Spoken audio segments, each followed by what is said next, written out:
All right, we're going to go ahead and get started, everybody. So thanks for joining us. Grab anybody who needs to find a seat here. Jack.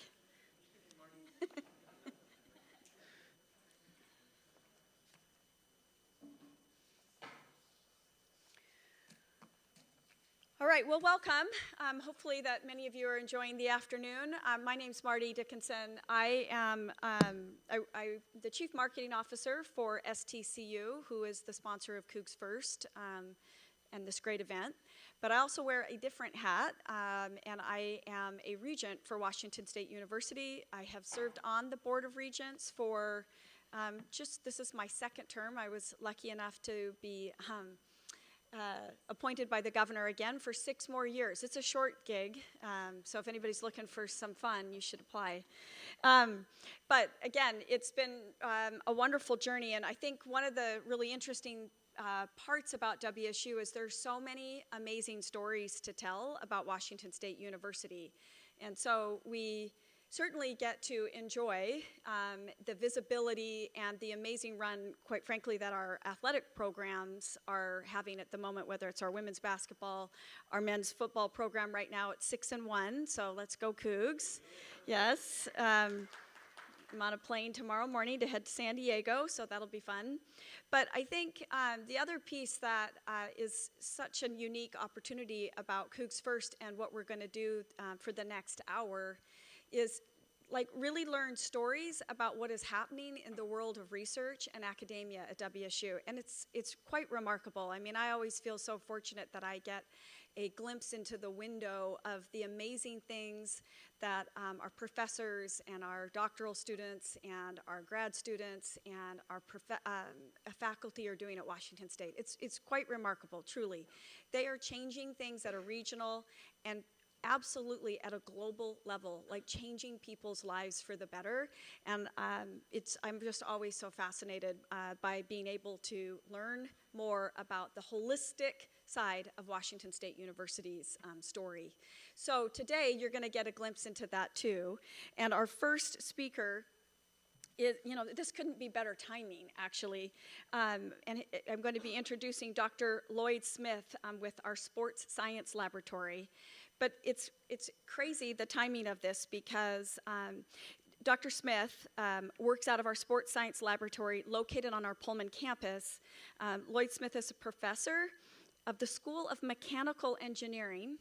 He joined WSU in 1996 and serves as the director of the Sports Science Laboratory, which has been doing sports engineering for over 25 years. Well, you couple that with the timing of this epic World Series run between the Yankees and the Dodgers, and I think it'll be really interesting to understand and learn more about the science of bats. And so with that, I would like to invite Dr. Smith up to the stage, and I'd like to really share with you that WSU Sports Science Laboratory, considered the centerpiece of baseball research. Their research ensures that the safety and consistency of balls, bats, and so much more. So with that, Dr. Smith.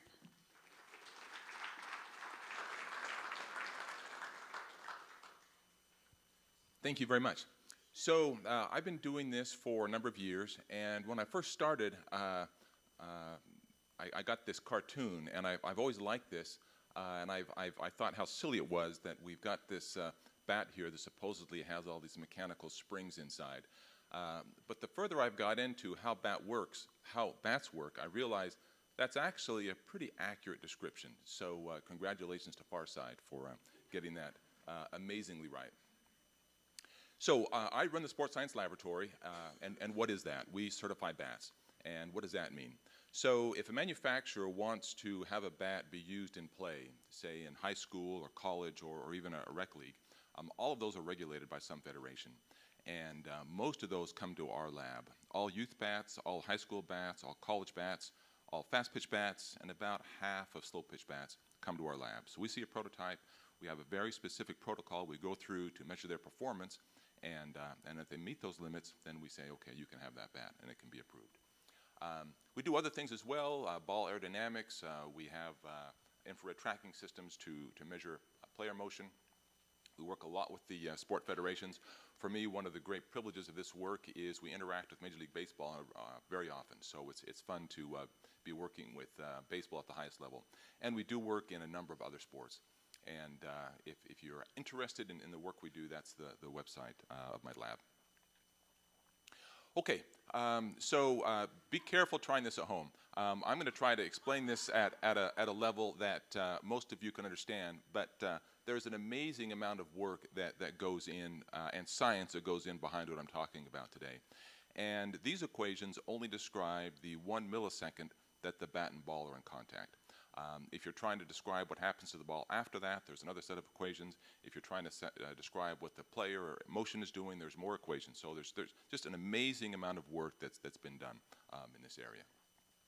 And if you want to know more about that, come talk to me afterward, because I'd love to talk about it. Okay, so springs. I said bats are like springs, so I'm going to try to show you why that is.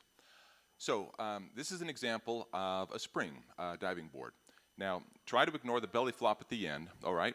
But just notice, and you've all experienced this, when you jump off a diving board, that allows you to jump higher than you could have otherwise, okay?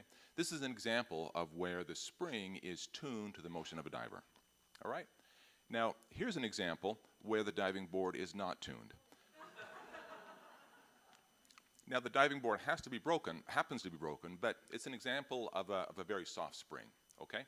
So springs can help or hurt your performance, and we see that in bats as well.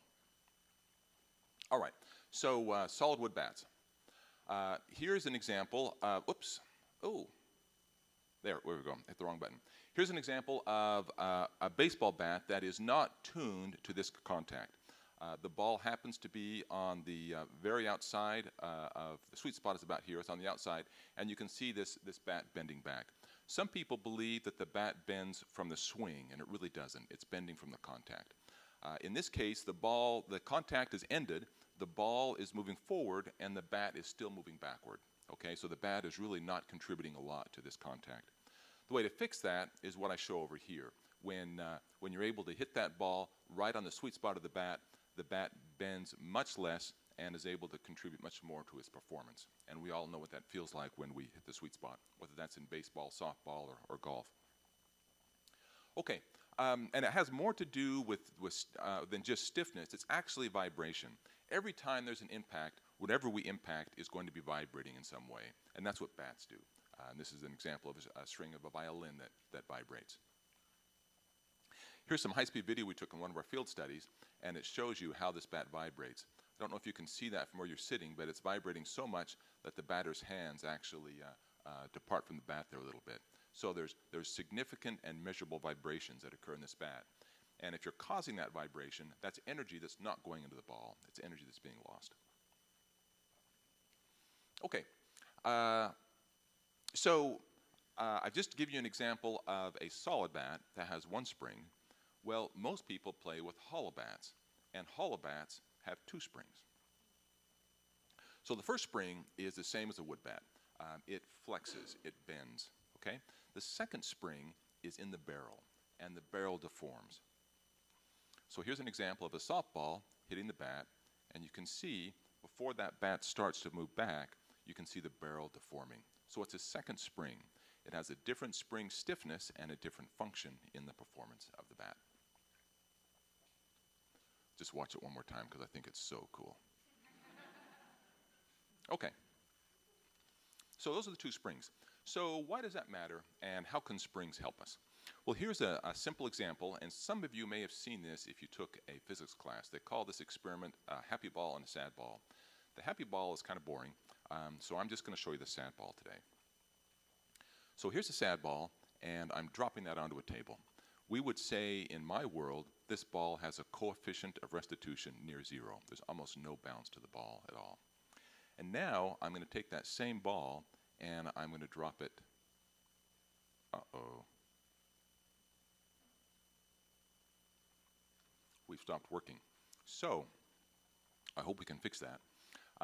Imagine this ball being dropped on this trampoline here. Can I come over here to the laptop, do you think, and advance it over there?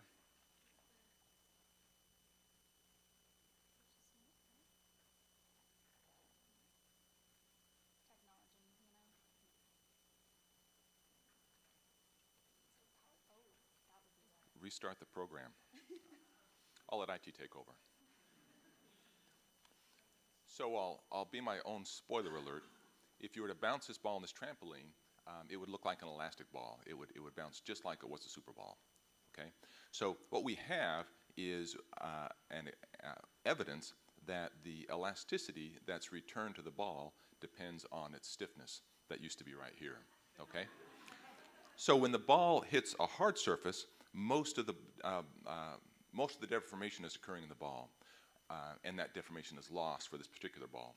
When it's impacting a soft surface like a trampoline, the ball deforms very little, and most of the deformation occurs in the membrane, which then returns energy. Oh, we're back. Great. Thank you very much. Okay. There we go. All right.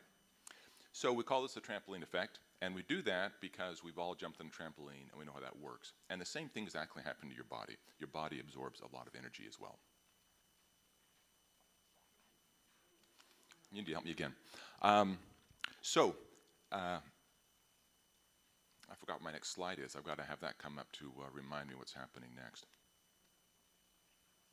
Oh, I can look over here and it'll tell me the next slide. Nope. We have to pause again. So the stiffness of the spring needs to be tuned to the impact that's occurring. And when you're in the bending mode, that is not tuned to the bat, and so that dissipates energy. In the hoop mode, the barrel is stiffer, and that energy is returned back to the ball. So we need to balance those two energies, or two spring stiffnesses, to get the performance of the bat.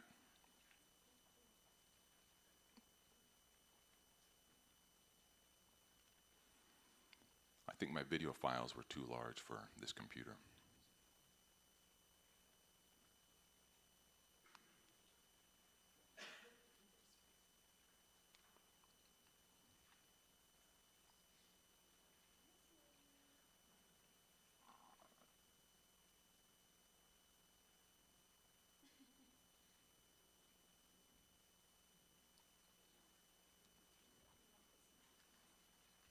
Perfect, yeah.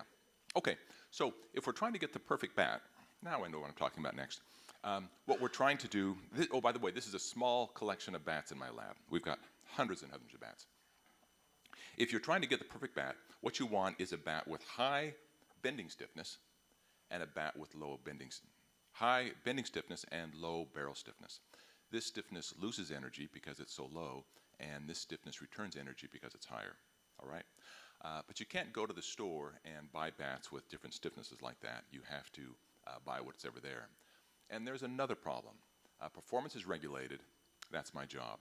And it turns out we're really good at regulating bat performance.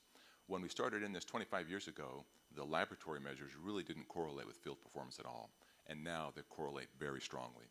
So it's really hard to get a bat that does one thing in our lab to pass, but then in the field is very different. The other thing that is a problem is because it's regulated, all manufacturers tend to design their bats very close to the limit. So the difference bat to bat is not all that great. Okay, so what matters most when you look at these different factors that come into play? Here's your typical kid hitting the ball. Okay, this is going to be Little League, and I've got a nominal hit here of 173 feet. All right, so if the parent or the child was really an overachiever and read through all those equations that I presented earlier, they would discover that actually a heavier bat is going to hit the ball further. Okay, and in this example, it gives about another foot of carry. So depending on how heavy, how much weight you can add and still swing the bat, you can get different levels of performance there. But that's about what you get. The next thing would be that you go to the store and you turn in your Walmart bat and you go spend $300, $400, $500 and get a top-of-the-line bat.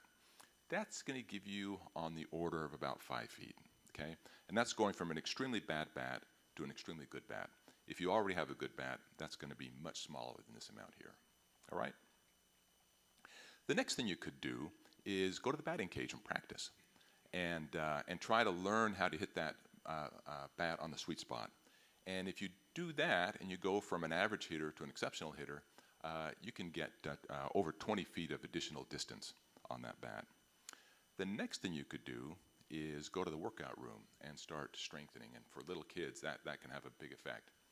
And if you went from the average player on your team to the best in your team, that's a difference of 50 feet.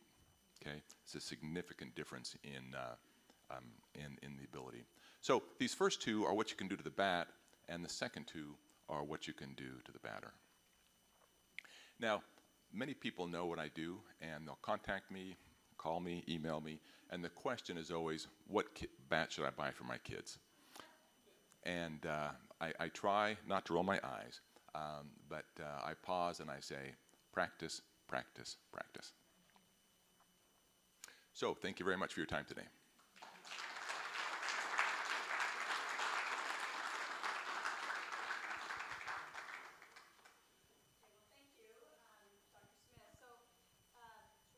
There we go. A couple questions for you. One that maybe I think everybody thinks about, especially when you're looking at who is hitting over between the Dodgers and the Yankees right now.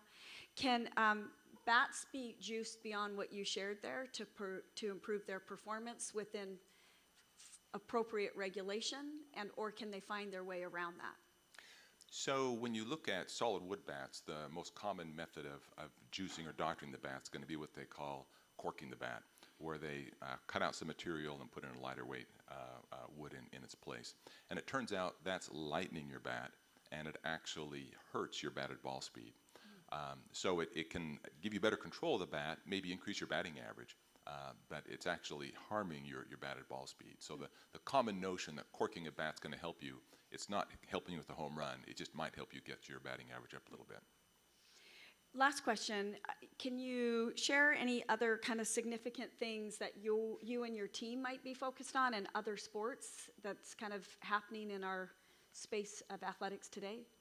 Well, that's the fun thing about sports engineering is there's just problems everywhere, and anything you do, it seems, can be fun. How many of you played pickleball? Well, it turns out that the impact mechanics of pickleball are very closely aligned with our bat performance. So the science and the test methodologies that we developed for baseball and softball are actually right now being applied to pickleball. They're right in the process today of incorporating those tests and regulating pickle paddle performance in the same way that we do that for bats. I do have one more question. So when you were studying to be a mechanical engineer, did you have bats in mind? Did you see a path? Was that a passion of yours? Did you love that? Do you love baseball? Like, where did that come from? It was the farthest thing in my mind in the world. I don't think anybody is more surprised than myself that I ended up here. There was some few happy circumstances that were actually a connection with Spokane that started me down this path. And it turned out that the things we did, people enjoyed and were interested in, and our lab just grew and grew. We started off with one federation, and now we've got 10 that we're an exclusive certification center for. Well, how about a big round of hand? We are really fortunate to have you in your lab. Thank you so much. Thank you very much. Okay, yet another very timely presentation that you're going to have today is, we're heading into flu season. How many are parents out there that have had little ones or currently have little ones, or they're like little petri dishes, and flu season just becomes this time when you're literally just begging urgent care to give your kid an antibiotic, right? So you can go to work the next day and they don't have a fever. So you can put them perhaps sometimes into daycare. So, I mean, that's me as a mom of 3 kids, and the October to February timeframe was always incredibly stressful around how are you going to pull this all off when they wake up and have a sore throat. So I share that with you because I'm going to introduce Marwa Ali and Devon McCornack, and they are fighting antibiotic superbugs. So a little bit about Devon. Devon is a 4th-year PhD candidate in engineering science within the Voiland School of Chemical Engineering and Bioengineering. He received his Bachelor of Science and Master of Science in Bioengineering from WSU. His research interests include non-particle design and functionalization, paper microfluidic diagnostics, you guys all know what that is, and implementing isoelectric focusing techniques. Mara Ali is also a PhD candidate in WSU's Voiland School of Chemical Engineering and Bioengineering and serves as Vice President for WSU's Graduate and Professional Students Association. Mara, I've seen you several times present to the Board of Regents. In addition to her groundbreaking research, she is a mom, which of course helps her fulfill an essential role as a community liaison, connecting their research team to other parents in the community. Mara and Devon's significant and leading-edge research into fighting drug-resistant microbes to tackle the rising threat of antibiotic-resistant superbugs will quite literally save lives across the globe. So with that, please come forward and we'll learn more about superbugs.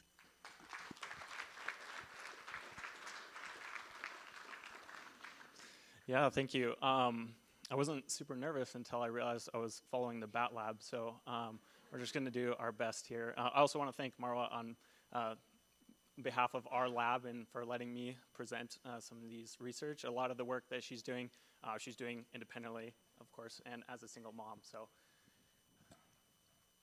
So I heard this was a sporty crowd, so I'll try and stay somewhat relevant to the sports fans out there. And back in my undergrad, back when I had a lot more hair, I was on the rowing team at WSU. And if you're familiar with the sport, you'll know that it's not uncommon for rowers to acquire a rather impressive collection of blisters on their hands. And after one of these particular practices, I go home after having opened up a fresh blister. I go to bed to a fitful night of sleep.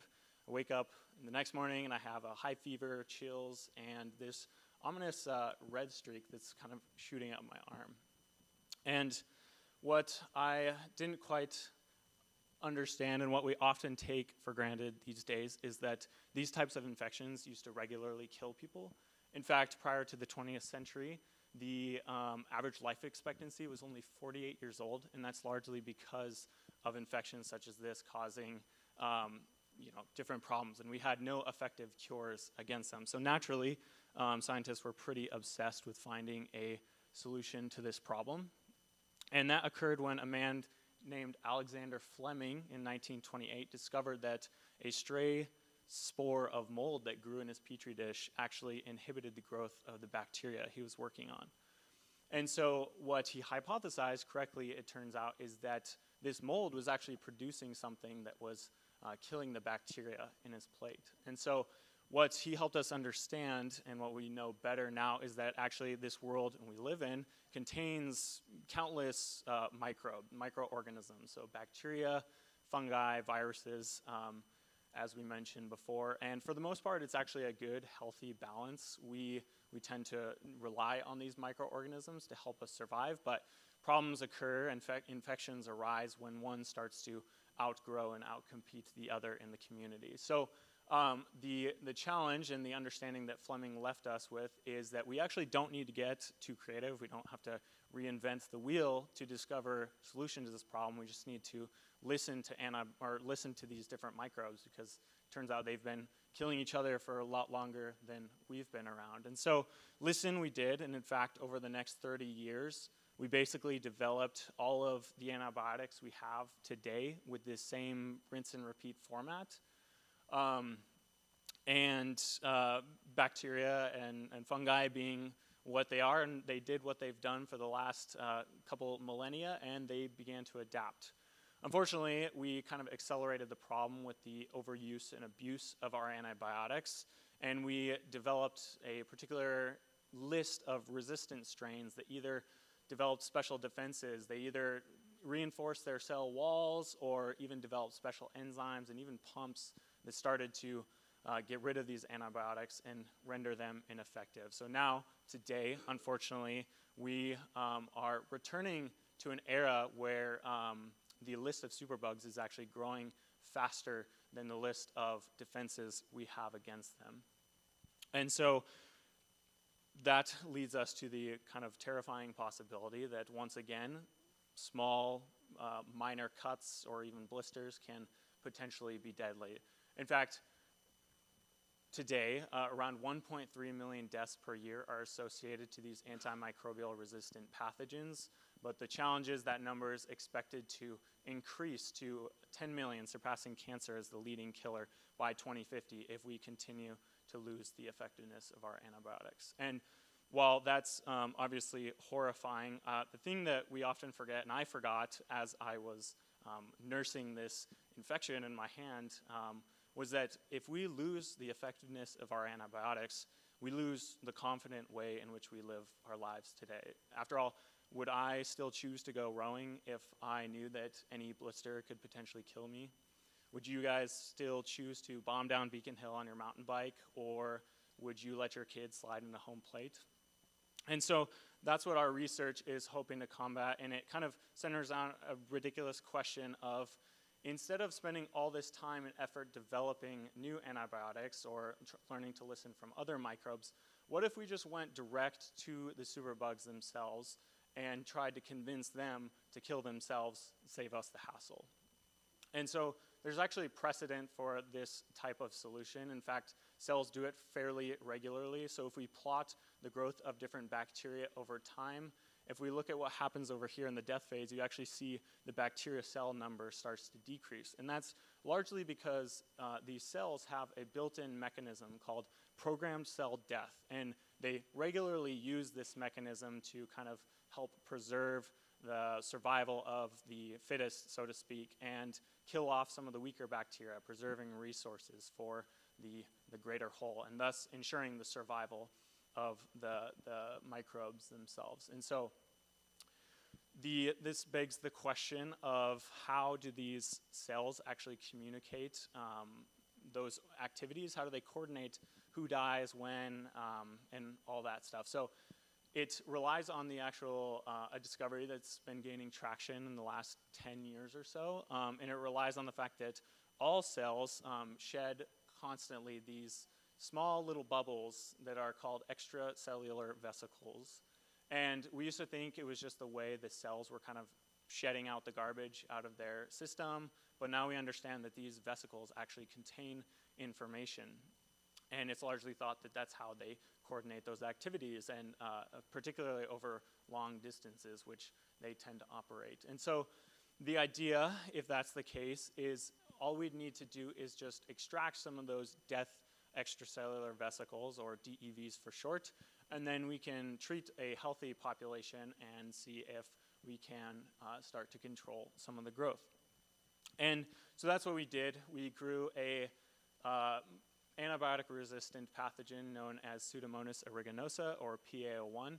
And we grew it on a plate, and we extracted both DEVs and GEVs, remembering from the growth phase and the death phase, and treated the same population. And what we noticed is that while the growth EVs actually encouraged and promoted the cell growth, as one might expect, what's more interesting is what happened on the death EV side. And so, similar to Fleming's experiment, you can see a clear zone of inhibition on our treatment, especially when you compare it to the tetracycline standard antibiotic, which is kind of the normal use case scenario. But what's interesting is that actually it required up to a 10 times dose of tetracycline just to get similar levels of inhibition, but with less clear results. And so that's all well and good, but as we all know, likely, that what works in a petri dish doesn't necessarily work in real-world applications. So we're happy to present some in vivo model results where we actually infected a mouse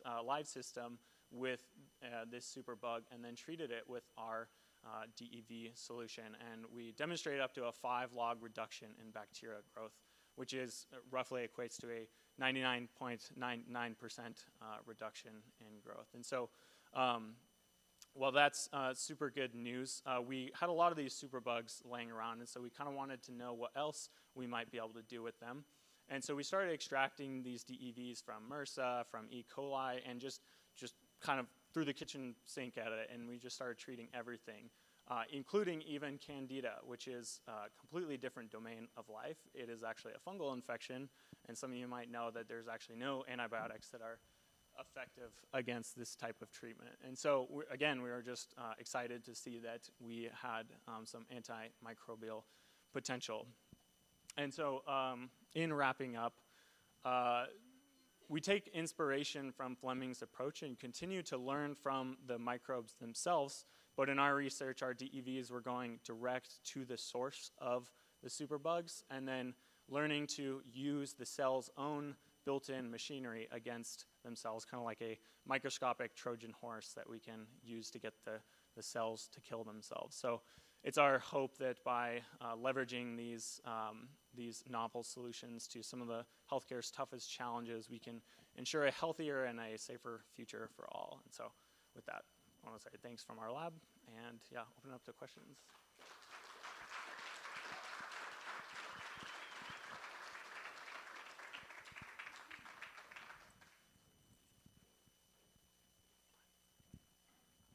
Was a quick tutorial on superbugs. Just how incredible is that, right? I mean, just a round of applause for our PhD candidates here. So Marwa or Devon, when you say that you created the PA01, is that right?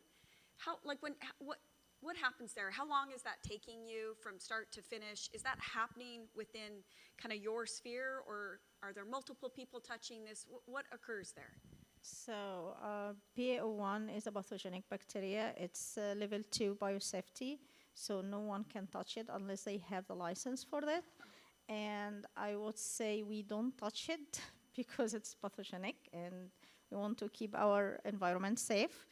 But we deal with it. So from the beginning to start, it's 96 hours from starting the culture until extracting the DEVs. Yeah. Okay, that is helpful just to kind of understand. Then my next question, which is, what are the chances that microbes will develop a resistance to the DEVs? Actually, that is a great question. So thanks, you guys. See, I studied at WSU when I was there. Good. I've never had a chemistry teacher tell me it was a good question. So, I am in this field like 15 years right now, working with different types of microorganisms, and I can tell that they are very smart to survive, even. With one cell called cyst, they can just survive to generate a new population. So there is a chance for them to produce resistance, but it's not high level of chance, because we are dealing with them with their natural vessels that they are using to communicate. So if they will shut down the receptors on their cell wall in order to keep themselves safe from our DEVs, they will keep themselves separate from their environment. And if they will keep themselves separate from their environment, that will end up they won't be able to feed themselves or reproduce. So they will kill themselves at the end. You know, yeah. Yeah, I just want to add on to that. That's like Marwa mentioned. Like we mentioned, the bacteria and different organisms have been doing this for millennia, and so the chances are they probably will adapt at some point. But two things: the antibiotic stewardship has just vastly increased nowadays compared to what it used to be and what we used to prescribe antibiotics for. But then, yeah, second, what Marwa is saying. Just to add on, is just basically like if these organisms do shut off themselves to their own internal mechanisms for communicate, then it might help them survive in the short term, but long term they won't be able to survive long enough for our immune systems to take them out. So that we're hopeful about it. And Marwa can talk later about all the studies she's doing to the multi-generational studies to demonstrate that they aren't proving resistant right now. So, Devon, my last question for you or Marwa is, so you captured this research. How do you push the research out into the world of research so that it can be shared? How is that process, and how do you go about making and sharing the information? Yeah, sure. Well, Because I know that's a simple question. no, totally. For one, doing things like this and just continuing to share the ideas, and then of course via publications and even potential commercial endeavors like we're exploring. And so, yeah, I think there's a lot of people kind of scrambling to solve this problem. It's a huge problem, and so just by continuing to participate in activities like this, so we can get people excited and not kind of realize that it's all doom and gloom. So I can add to that we filed a patent with WSU office, and we published one manuscript, one paper that actually received a lot of recommendations. We also have connections right now to test the different organisms with mutants. And we studied the protein profile for these DEVs. So now we are almost done with the third manuscript to identify the mechanism, why our DEVs kill the bacteria and how they did that. So the result, the net result from this project until now is four research papers, one patent, and one review paper. So, Outstanding. Thank you. Well, it's because of people like Devon and Marwa and Dr. Lloyd that WSU brings in research dollars that really make an impact in our communities and throughout the whole region. So again, thank you very much.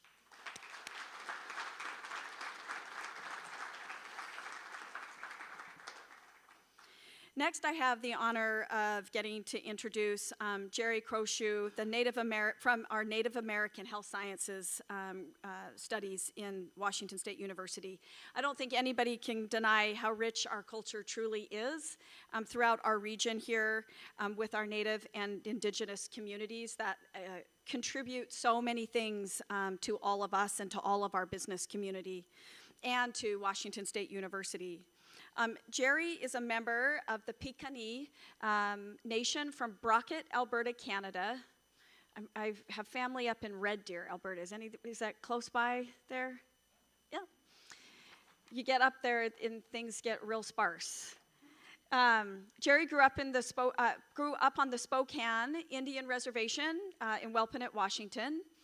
He has dedicated his career to mental health of Native and Indigenous communities throughout Indian country, providing training, technical assistance on a variety of topics, ranging from positive youth development, suicide prevention, to trauma and trauma-informed care within cultural considerations. Jerry currently serves as the Prevention Program Manager for the Spokane Tribe of Indians. He coordinates various prevention events and activities to address substance abuse, opioid use, bullying, smoking, and vaping use. Jerry is our Associate Director for the Center for Native American Health here on our WSU Spokane's campus.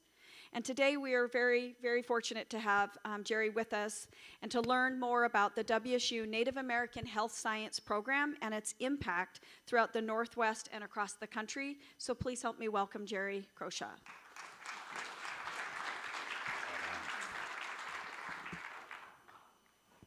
Good. Okay, next quick, the McDonagh Jerry Crowshoe. Hello, my name is Jerry Crowshoe. As she said, I'm an enrolled member of the Abato Tsipikani, part of the Blackfoot Confederacy on my mother's side. On my father's side, I'm from Cree Nation, from Saddle Lake, Alberta, Canada. I was adopted 5 days after I was born, and so I grew up on the Spokane Indian Reservation with my aunt and uncle, who I call my mom and dad. And I've been blessed to be on this journey. My background is in mental health counseling and therapy. I did a lot of youth counseling, couples counseling. I really think relationships is really where it's at, and so I really fostered that. So it's kind of, to me, still kind of bizarre. I work at a medical school, in front of all you, so you never know where your degree quite takes you, I'm really blessed to be a part of WSU in this journey with Native American Health Sciences. I've only been here for 2 years, but it feels like in the last 2 years we went from like 40 miles per hour, a nice cruising speed, to 100 miles per hour, just with all the success with our programs. And I'm happy to share that with you in some of our, I'll pick out a couple of my favorite slides in this slide deck, oh, there's that A, sorry. Yeah. That'll be my icebreaker joke. Do you know how Canada got its name? C-A-N-A-D-A. All right. One of the things that we do is we offer a dozen pathway programs. I think when people ask me what is Native American Health Sciences, I like say, well, we have two things. One, we have Native American Health Sciences, which is our programmatic programs, and then we have the Center for Native American Health, which is to kind of support both the matriculation of Native American students into healthcare fields, but also to support non-Native students as well. And so we have a lot of great relationships throughout the department and throughout the university. One of the things that we talk about when we talk about matriculation of Native youth is some of our pathway programs. And if you take a look at some of the most, I would say, pivotal values in Indian country, which is that sense of community, that sense of family, sense of mentors, teachers, that sense of connection, belonging to somewhere, right? And then your culture. And having that be established at a university, it's easier to matriculate Native youth into a university if you can establish that and be transparent with those components. And so I think that's what sets, to me anyway, I've worked in a few universities where you don't see that a lot in universities like this. And so, like I said, I'm very, very honored to be working with WSU, who supports our programs and supports components like this. One of the things that we have is our Center for Native American Health. We have pods, we have, really every amenity possible to help ensure that our medical students, our doctors, nurses that are going out before rotation have every advantage, but also have every component so that they don't have to feel anxious or hungry. We even have food in our centers where if they're studying for long hours, we have food there so they can get a bite to eat and still study. One of the things that we really kind of support, and this is, again, something that was new to me when I started working at this school, was that students would say, well, medical school's competitive, and it's always that anxiety of like, medical school's so competitive. What we adopted in our center, what we kind of encourage is that we learned this from Blackfeet influences, that the Siksika people, Blackfoot, my people, before time immemorial, before pre-contact, we always helped each other get to the top, There was no sense of competitiveness where we would tear each other down to get to the top. We would help each other. And so that's what we encourage our students to do, is to help each other get to the top. And so when we come into the center, you don't see students studying in silos very much. You actually see them studying in groups together, helping each other. And that's what I think is really, really, I think sometimes what we hear success stories coming out of our center is that sense of home. So then now when we hear our students going out into rotation, they say, we really miss that center. We really miss that sense of home. Our Indigenous Health Simulation, this is something that we're excited about. Just this last year, our team wrote a grant to Senator Murray's office, and we won a $1.5 million grant to expand our simulation space. Our simulation space is really where we get to practice and use real-life testimonies from Indian country about health disparities and begin to practice them in simulation, so that way our doctors and nurses and healthcare staff have a chip on their shoulder when they work out and go out and work in rural communities. I always use this story as an example. My son, who was like 5 years old, 6 years old at a time, he has a long braided hair. And for Native people, our braids of hair are very, very sacred. When you have that braid of hair, I tell my son that's a testimony of your life, that's your resilience, it shares your story about your life. That's why your hair is so sacred. It was there when your mother passed away. It was there during your first steps. It was there when you learned, you said your first word. So it's a testimony of your resilience, eh? And over time, he didn't like his long braided hair because kids would pull on it, call him a girl, and things like that. But I kept trying to tell him, your hair is important. So one day, I think it was about 6, 7 years old, he went to the doctor's office and he had his well check. Eh? Doctor was really animated though. I was like, man, I wish I had a doctor like this. His doctor was like Patch Adams. I don't know if you ever watched Patch Adams, really funny doctor, like kid doctor. And so he was like really animated, and I was like, man, I wish my doctor at the reservation was like this. My doctor was like boring and really kind of talked down, but he had a really fun doctor. And so there came time to check his breathing in the back, and so he grabbed my son's braid of hair and he started doing little voices with it, like, hey, Jaden, and thinking that Jaden was gonna, kind of respond like a kid. But instead he took like a deep breath, like he didn't know what to do. Like it was equivalent to someone touching a part of his body that no one has ever touched before, right? So it didn't become a nothing. I told the doctor, like, hey, doc, we don't really play with his hair. It's kind of sacred and stuff. And the doctor was really cool about it. He's like, oh, I'm so sorry. And then the doctor asked for, well, can I move your braid so I can take your hair? And the doctor said, yeah. He said, yeah. And then he checked his braid. And there was nothing after that. But it's those types of scenarios where it takes just a little bit to break connection and create distrust in the system, right? And now it's hard to create that repair work. And understanding Indian people and the lifelong journeys that they've had with historical trauma, boarding schools, generational trauma, things like that, there is a big distrust between Native people and the healthcare systems. You know, there's stories that we work with our tribal people who are still survivors of boarding school, who are still here today. Some stories about, you know, shipping them off the reservations from boarding schools all the way to the other side of the state so they could treat their diseases, only to find out that they weren't going to treat their diseases at all, but instead we're sending them over to the other side of the state so the soldiers at the fort wouldn't get sick. And that would be the only reason. And then those stories would get passed down and get passed down to where now we have this distrust. So in simulation work, we're able to create those, use those scenarios and build a chip on our shoulder for our doctors and nurses to understand that kind of cultural disconnect, and ultimately give them more capacity around getting them to come back for a second visit. I mean, if you think about a business, right, you want your repeat customers to come back. In healthcare, we want our patients to come back because their health depends on it, right? So we think about business and healthcare in both sense. Simulation really does add a lot to that. And so we're really thankful. We have, this is our first, actually this is the first Indigenous health simulation space in the country. And now we're expanding to 4 more spaces with that grant. So we're very appreciative of that. We also have Nahashni STEAM Institute. This is our summer program for high school students to help matriculate Native youth into the healthcare. They get exposed to a lot of broad range programs like College of Medicine, nursing, pharmacy, nutrition, exercise and physiology, psychology, forensics, I mean, you name it. So that way they kind of get exposed to what it's like and understand that medical school is not that scary. You know, you do belong here. Whoops. Oh. This is a course that I currently teach on, the Indigenous Health Healing Perspective Certificate. This is an online course, all asynchronous. I think our first year was last year, and we hoped to at least get 10 people signed up. We had 40 in our first year with only a couple months of advertising. And the certificate is designed for doctors and nurses and anybody in the healthcare field who are 20, 30 years into their practice to come back and learn about how to work with Indigenous people. It's all online. All the lectures are pre-recorded, so there's no excuses like, you know, you don't have to be there at a certain time of class. It's take it at your own time. And the people that we have signed up for it are really not our targeted audience, but it still resonates. We have psychologists, doctors, nurses, pharmaceutical companies. I mean, you name it. It's really broad range.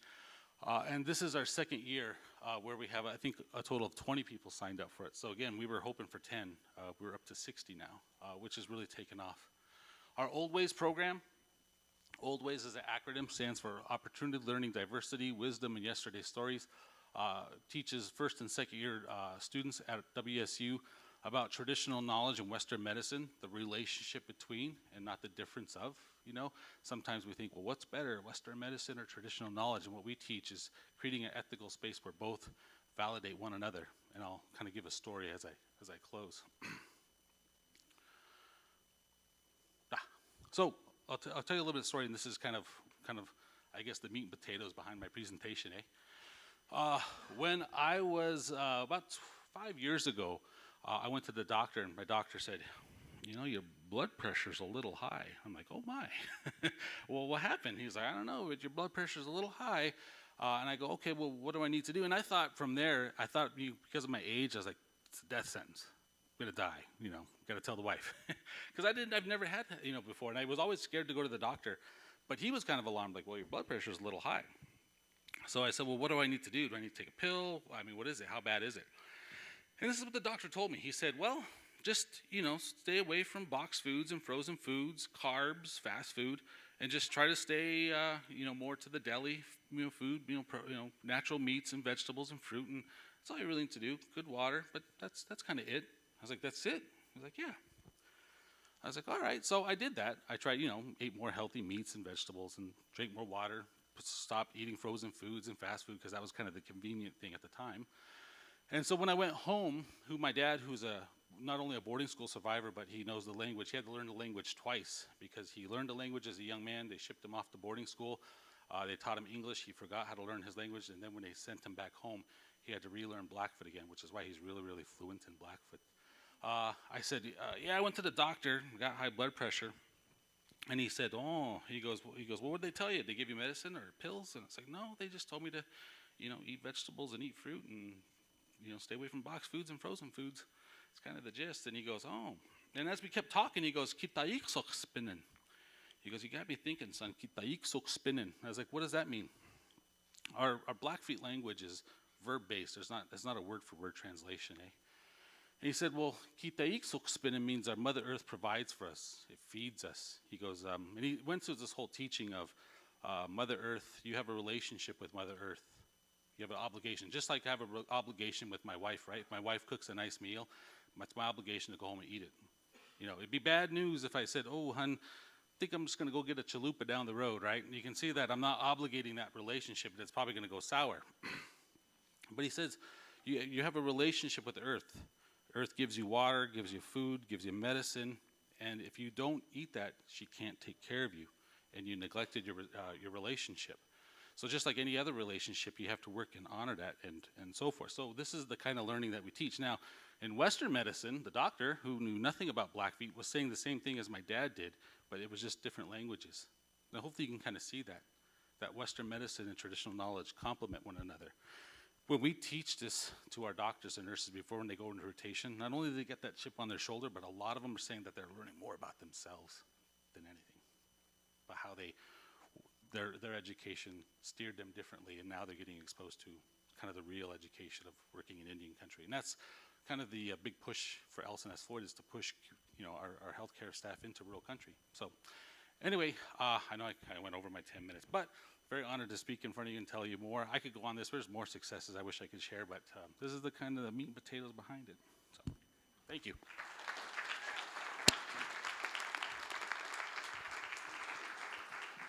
Okay, well, thank you. Apologies again, Jerry Crowshoe. Again, we'd like to ask you a few questions, so don't sneak off, eh? It's like going home, Jerry. What are you talking about? Yeah. My mom and dad are going to sit on the Chesterfield for a while, so that's an inside joke if you're Canadian. Does anybody know what a Chesterfield is? Thank you. It's a sofa, but a lot of people don't know that. First of all, I have to tell you, if you have not visited our Center for Native American Health over on our WSU Spokane campus, you should take a moment and go. It is remarkable, and the things that Jerry just shared with you, I mean, we are leading the way in some of this space across the United States in our medical school, and I think it is the way in which we are intentional of, number one, recruiting. We need and want and are seeking out our Indian, Native, Indigenous seniors from high school to come to WSU, to come into our medical school. We need them. They are a critical piece, and we have great intention of trying to ensure that they find us and that we find them. And in addition to that, we think the differentiator for our medical school is being able to truly build that trust between what you were sharing, Jerry, with kind of healthcare professionals and our Native communities. And I think we're on the right path here with people like Jerry. So a big round of applause again for Jerry. Jerry, a couple questions. One, what do you see the biggest challenge, or one of the biggest challenge today, facing healthcare providers who are trying to serve our tribal communities? I think it's just that kind of relationship that they build. Like if you listen and you have tribal people to the table, they'll tell you the same thing. There's a lot of health disparities in Indian country. They can't. There's a distrust sometimes. I mean, that's obviously the big thing. What we teach our doctors and nurses, that there's 4 components that they'll probably run into when they serve a Native American patient. They're either going to get fear, or they're going to get anger, or sense of injustice. And what we teach them is that to not take that personally. Because one of our elders told our students just this past summer, we're not mad at you, we don't distrust you, but we distrust that coat that you represent because of all the mistrust that we've had over the years. He goes, don't take that. But what they're doing is they're building them up, right? They're getting validated by tribal elders. And that really, but like I said, that's where a lot of our doctors and nurses are really learning more about themselves than they are learning about another culture.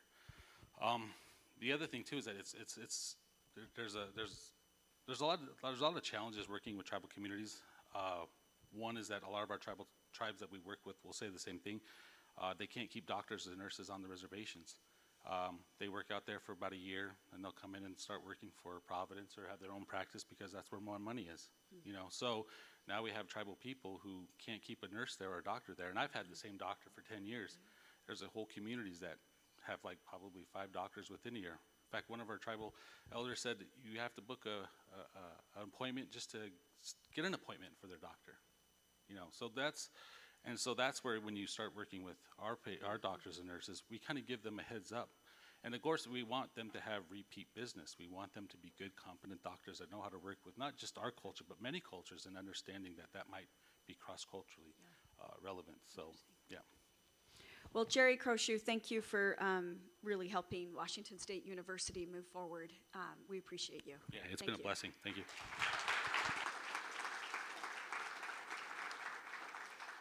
I always think it's a unique thing that, you know, if you don't realize this, that you understand that the vision behind Washington State's Elson S. Floyd College of Medicine was to educate Washington State doctors.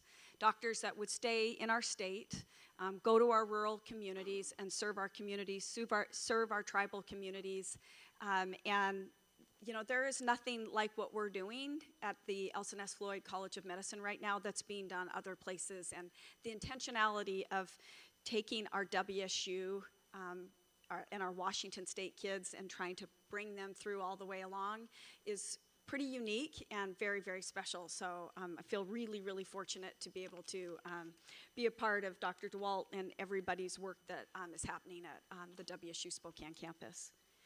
So that wraps our program, like from bats to superbugs to Native American health. Like WSU has a hell of a story, right? So big round of applause on that. I do want to say a special thank you to Jean Weiler, who put all of this together, and her and her team, and just so thoughtful in how you wove all the stories together, Jean. So thank you. There's lots of fun now with the trade show and some cocktails, and what Coug doesn't enjoy that.